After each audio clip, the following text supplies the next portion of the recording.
কোটা সংস্কার আন্দোলন এবং পরবর্তীতে সরকারের পদত্যাগের এক দফা দাবির কর্মসূচি চলাকালে ১৭ জুলাই রাতে মোবাইল ইন্টারনেট এবং ১৮ জুলাই রাত ৯টার দিকে ব্রডব্যান্ড ইন্টারনেট বন্ধ হয়ে যায়। টানা ৫ দিন সব ধরনের ইন্টারনেট বন্ধ ছিল। মোবাইল ইন্টারনেট বন্ধ ছিল ১১ দিন। সামাজিক যোগাযোগ মাধ্যম ফেসবুক ও ইন্টারনেট ভিত্তিক যোগাযোগ মাধ্যম হোয়াটসঅ্যাপের মতো সেবাও বন্ধ ছিল ১৩ দিন।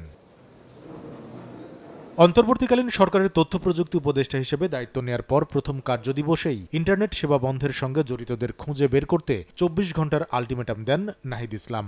২৪ ঘণ্টার সময় দিয়েছি। অবশেষে ইন্টারনেট সেবা বন্ধের কারণ সংক্রান্ত প্রতিবেদন জমা দিয়েছে ৭ সদস্যের তদন্ত কমিটি, যেখানে ব্রডব্যান্ড ইন্টারনেট সেবা বন্ধের জন্য সাবেক প্রতিমন্ত্রী জুনায়েদ আহমেদ পলককে দায়ী করা হয়েছে, আর মোবাইল ইন্টারনেট বন্ধ করা হয় স্বরাষ্ট্র মন্ত্রণালয়ের নির্দেশে।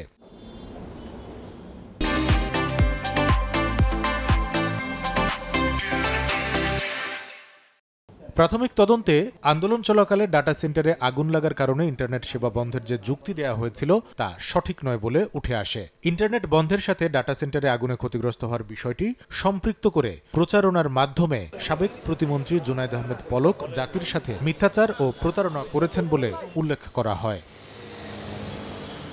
ইন্টারনেট সেবা বন্ধের বিষয়ে অধিকতর তদন্ত চলছে বলে জানিয়েছে ডাক, টেলিযোগাযোগ ও তথ্য প্রযুক্তি মন্ত্রণালয়। কামরুল হাসান সবুজ, সময় সংবাদ, ঢাকা।